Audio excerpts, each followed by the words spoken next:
Hello and welcome to The Wandering. Join me as we embark on an incredible journey to Puerto Vallarta, Mexico. After facing several challenges during 2023, we definitely needed a vacation. Our vacation turned into the adventure of a lifetime when we faced the unexpected presence of Hurricane Beatrice. Get ready to witness how we faced a storm and found silver linings amidst the rain. Today on The Wandering.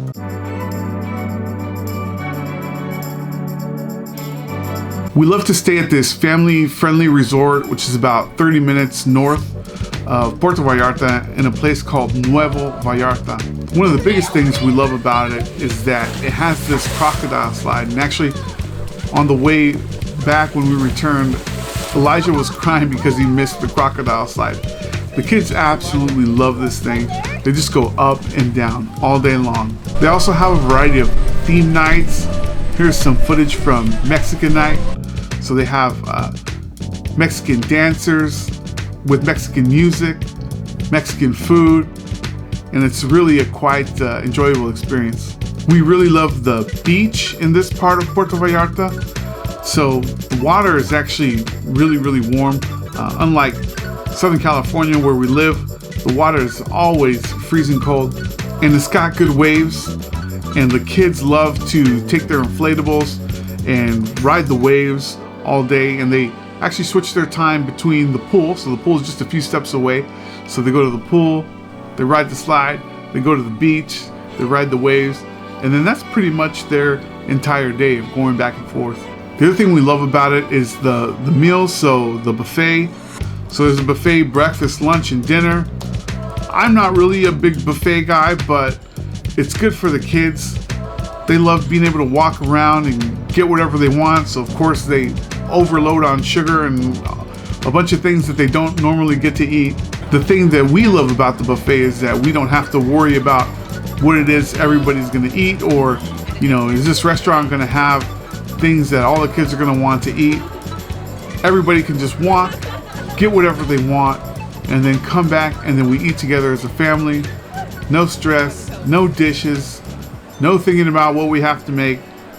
It's just a time to be able to relax and enjoy each other's company. I was really looking forward to this vacation because 2023, or at least the first 6 months of it, had been very rough. It all started in January, where Elijah started having problems at school, and we started getting constant calls from the school, emails. Elijah did this, Elijah did that. And I tried talking to him and doing some other things, but nothing really seemed to work. So then we had several meetings at the school.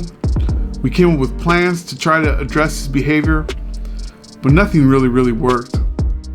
So finally a team at the school got together, they evaluated Elijah, and after several months they came up with a diagnosis of autism.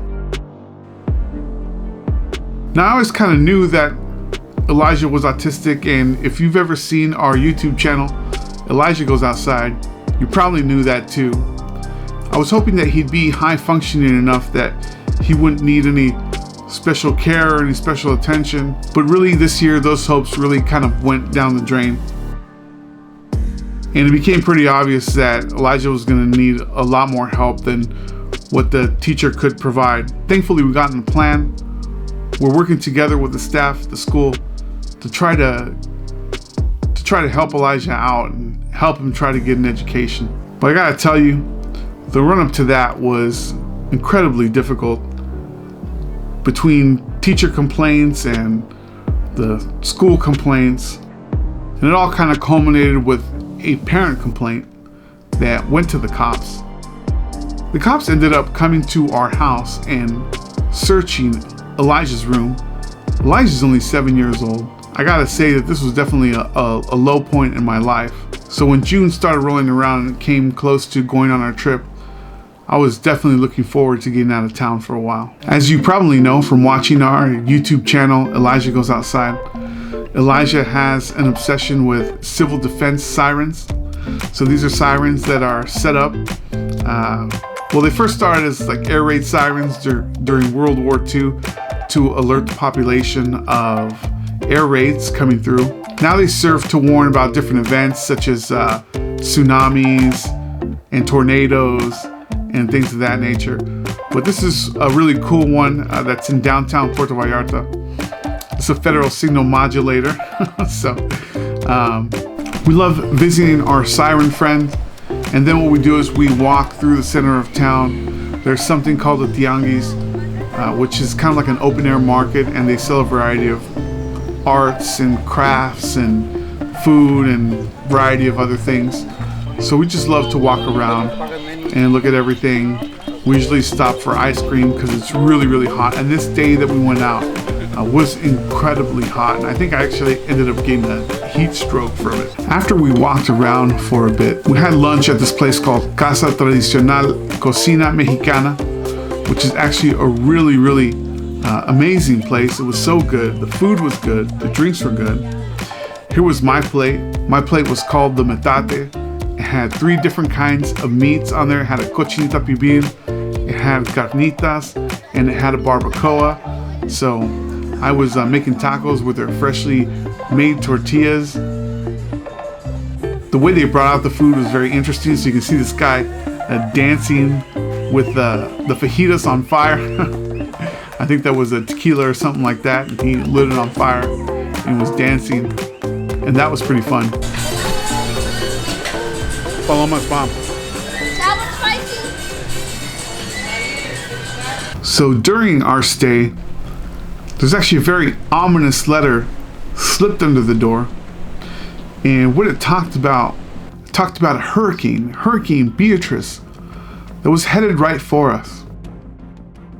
And it was advising us to stay inside and to not go outside, not go into the pool. And that if we had flights leaving in the next couple of days, to be in contact with the airline and make sure that we would be able to leave. So man, I was really worried. Here comes a hurricane. I'm like, what are we gonna do? While I'm reading this letter, I look at the family WhatsApp text message, and it's my sister Charlene saying, hey, come down, I need help.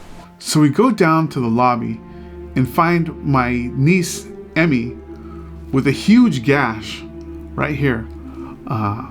Apparently she was twirling around in the room, hit something, and it caused this huge gash. She was bleeding all over the place. The resort had a doctor on site, and the doctor came and said that she was probably going to need stitches, and that the local hospital was going to charge $500. But that if we went into town, it would be considerably less. So going out into town with a hurricane coming through probably is not the smartest idea, but I'm always up for adventure. So I volunteered to go. And then of course, nobody wanted to stay in the hotel by themselves. So then everybody volunteered to go into town. So we get on this bus and then we find the medical center. We take Emmy into the medical center and they say she's fine. The cut is not deep enough for stitches, so they glue her up, put a big old band-aid on her, and she's good to go. We decide to walk around downtown again at the river Cuale. It's called Rio Cuale, and it's that open air market. So we walk around again, and then we decide to have lunch at El Campanario restaurant. This is my favorite part of the trip. El Campanario is right across the street from Our Lady of Guadalupe Catholic Church in Puerto Vallarta. It was a Saturday. They were having a mass, and the mass had a full-blown mariachi. And I'm not talking about a cheap mariachi. I'm talking about an amazing, professional quality mariachi that was playing the whole time during the service. And during that time, the water was just pounding. It was raining so hard, and so here we are eating this amazing food. The rain is coming down. We can hear the amazing mariachi across the street at the church. And it was just one of my favorite memories during the trip. One of the reasons I love going on these trips is because it gives me an opportunity to kind of disconnect from the problems and the things going on back home. You got things going on at work, things going on at home. So it's good to kind of disconnect and kind of look at things from the outside and see, how can I better address some of these things? When the hurricane came, and we got that letter saying that the hurricane was coming, you know, at that point we had two choices. We could have stayed in the room and not done anything else. Instead, we decided to go outside and see what's going on. And I'm not suggesting that anytime there's a hurricane or some natural that you should not listen to the authorities. But I'm saying that maybe you should try to find out what's actually going on. See, the hurricane actually got downgraded to a tropical storm. And as I was talking to more local people, what they were telling me is that there was a high likelihood that hurricane would not even hit. So rather than hiding and being scared, we decided to go out. And what ended up being the best part of the trip. And what we were able to do is kind of think of ways to address some of the things that we were going through. So Candace and I got together, we talked about Elijah's situation, we came up with a plan, and so now for the next 30 days, we're going to try to implement this plan, and hopefully it'll help. So I guess the biggest thing I took away from it, that sometimes in a hurricane, in adversity, you can end up having the best time if you just decide to go out and face the storm, face the winds, and try to do it with the best attitude possible. Sometimes you might surprise yourself in what seemed like adversity, what seemed like a horrible situation might actually be the most enjoyable part of your life. I'm definitely coming back with a new sense of hope, and I really want to be able to say that we were able to turn 2023 around from being one of the worst years of our lives to the second half of it being the best year of our life. We'll see if we can make that happen. So finally, it was time to leave. We got on our plane, flew back to the United States, and of course, you know that we gotta go to Bubba Gump's. I know you guys are gonna judge me, but I love Bubba Gump's. I had the surf and turf, and it was absolutely amazing. If anything I said today resonated with you, why don't you go ahead and sound off in the comments. If you have suggestions or anything you would like to see, why don't you go ahead and leave a comment, leave some feedback. I definitely love hearing from you guys. So thank you for watching The Wandering. Until our next adventure, make sure to take care and don't forget to wander.